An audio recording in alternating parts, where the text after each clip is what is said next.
այսպես ասած Իլհամ Ալիևը, որ սովորաբար աչքեր ընկնում Հայաստանին անկախ պատերազմ սպառնալով, հիմա կարծես այդ գործառույթը տվել է Նիկոլ Փաշինյանի եւ ընտրություններից առաջ նա հիմա փորձում է այսպես մարդկանց ահաբեկել, որ եթե ես չընտրվեմ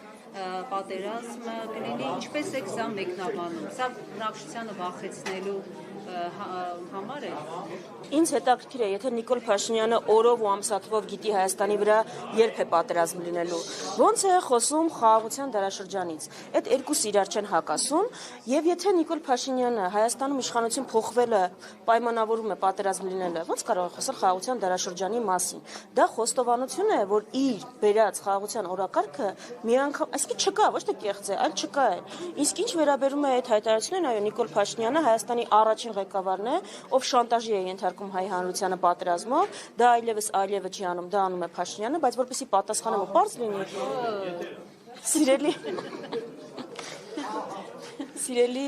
Սիրելի քաղաքացիներ, ինքներդ մտածեք, կա արդյոք որևէ քաղաքական ուժ, ով պայքարում է, որպեսզի գա իշխանության եւ կուզենա, որ իր օրոք պատերազմ լինի։ Դա ոնց կարող է լինել, չէ՞ որ դա որը ոչ միայն պատերազմ, ասում է, որ եթե մենք իշխանության չգանք թրիպլ այսպես չի լինելու, Եմենը իր այսպես հավաքվելու են գնան Հայաստանից այլևս սահմանից փոխություն։ Այսինքն ինչպես է ստացվում, որ սա ոչ թե կառույցներ աշխատում են, ոչ թե պետության հետ, այլ կոնկրետ անձի Նիկոլ Փաշինյանը։ Իսկ արևը ծագելու է, արևելքից եւ մայր մտնի արևմուտքում, Սևանը փայլփլելու է, թե այլևս ցամաքելու է, երեխաները ծիծաղելու են երբևէ այլևս Փաշինյանից հետո, թե բան ծիծաղը կտրվելու է երեխաների։ Ես հասկանում եմ, որ ԿՊ-ի համար կյանքը վերջանում է Փաշինյանով, բայց հայ ժողովրդի կյանքը ոչ սկսվել է Փաշինյանով, ոչ ավարտվում է։ Ինչ վերաբերվում է տարածաշրջանին, թրիփին եւ այլն, այդ ինքը չի որ կախված է դրա գլխին։ Տարածաշրջանում այնպիսի փոփոխություններ, որ շատ հարցական է իսկապես, ով կլինի, ինչպիսի իշխանություն կփոխվի, ինչ պրոյեկտները, որոնց շուրջ պայմանավորվածություն ձեռք բերվել են, կմնան թե չէ, ու դա է ամբողջ հարցը, որ չէր կարելի ժողովրդին գալ ասել, որ ԱՄՆ քանի որ մի նախագահի անունով մենք պրոյեկտ ենք արել, դա հավերժ է, դա դարերի համար է, որովհետև այսպիսի իրավիճակներ կարող են լինել, բայց կյանքը կներեք, կյանքը Փաշինյանից առաջ կար, Փաշինյանից հետո ոչ թե շարունակվելու, այլ ավելի լավ կյանք է լինելու, ինչպես կար ավելի լավ կյանք իրենից առաջ։ Մարտանյան, տեսեք ինքը դաշտը բաժանել է երկու մասի, այդ խաղաղություն բերողը եւ խաղաղության պատերազմ բերողների ուժերը եւ ընդդիմադիրների ընտրությունը համարում են պատերազմ բերելու այսպես հրամայական խոսքը երևի այդպես ընկալել։ Սա նախընտրական այս շրջանում եւ ընդհանրապես ընտրությունների վրա կազմի, այսինքն հանրությունը իսկապես կհասկանա, որ եթե Փաշինյանը չեղավ, վերջ, ուրեմն պատերազմը ավելի ծանր է լինելու, քան 44 օր, ինչպես ինձ։ Հանրությանը մենք պիտի ուղղակի հիշեցնենք իրականությունը։ Եթե Փաշինյանը մի բան է ասում, կա, իսկապես դրա հակառակն է ուրեմն իրականությունը։ Ես ուղղակի ուզում եմ հիշեցնել, որ 21 թվականին էլ Փաշինյանը ճիշտ նույն առաջարկներ անում, ճիշտ նույն խոսույթը խոստանում էր ձեզ խաղաղություն։ Դրանից հետո քանի պատերազմ տեսավ մեր ժողովուրդը։ Դրանից հետո էթնիկ զտում ենք տեսել, հասկանում եք։ Ու մի հատ ինձ ասեք, ամենաշատ պատերազմներ իր օրոք գրանցած ուժը, որ հայտարարել է, որ Հայաստանի տարածքում կան ադրբեջանական հողեր, որոնք գտնվում են հայկական վերահսկողության տակ, ո՞նց կարող է խոսել խաղաղությունից ու մեղադրել օրինակ ուժի Հայաստան Դաշնքի պարագայում երկրորդ նախագահ դաշնակցություն, որոնց կառավարման տարիներին պատերազմ չի եղել ու միակ ղեկավարն է, որ չի եղել։ Ո՞նց կարող է այդպեսի բան լինել։ Նիկոլ Փաշինյանը խաղաղության հակառակն է, Նիկոլ Փաշինյանը ոչ թե իր օրոք են եղել պատերազմներ, իր հայտարարությունով սադրել է այդ պատերազմները։ Ավելին հիմք է նախապատրաստել, որպեսզի Ալիևը չտանջվի այդ հիմքերը նախապատրաստելու համար, եթե հարձակում ունենա։ Մի հայտարարությունը, որ Հայաստանի վերահսկողության տակ կան ադրբեջանական հողեր, դա նվեր է Ալիևին։ Այսպիսի հայտարարություններ անող ուժը չի կարող խաղաղությունից խոսել։ Իսկ պատգամավորները չգիտեն կամ մնացած ուժերը չգիտեն, թե ինչ է իրականում պլանավորվում, մի քանի հոգի գիտեն այդ մասին եւ կենտրոններ կան, որոնք տեքստերը տալիս են, իրենք էլ կրկնում են չիմանալով պատերազմի նախապատրաստում։ Հասկացա, ԿՊ-ի ներքին կյանքն էր պատմում։ Հասկացա։ ԿՊ-ում այդպես է ոնց հասկացա, մի քանիսը գիտեն, երևի ինքը Ռուբեն Ռուբինյան, Ալեն Սիմոնյան եւ այլն գիտեն ինչ է սպասվում, մնացածին էլ տենց անակնկալ են մատուցում։ Չէ, մեր մոտ այդպես չի, մենք գիտենք ինչի համար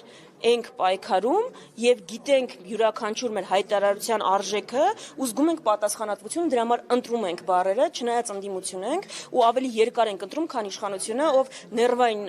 ծիկերի ժամանակ լայվեր է մտնում եւ ինչ-որ վիդեոներ է անում։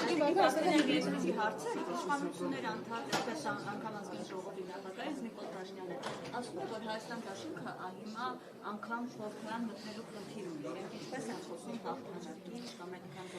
Ես տենց էլ չհասկացա, վերջի Հայաստան դաշինքը խորհրդարան մտնելու խնդիր ունի, թե Հայաստան դաշինքը հաջորդ իշխանությունն է, որից զգուշացնում են ժողովրդին, ասում են Գյումրի 2 ուզում անի։ Հիմա մենք Գյումրի 2 ենք անելու, թե խորհրդարան չենք անցնելու։ Մի հատ կարող են կողմնորոշվել։ Եթե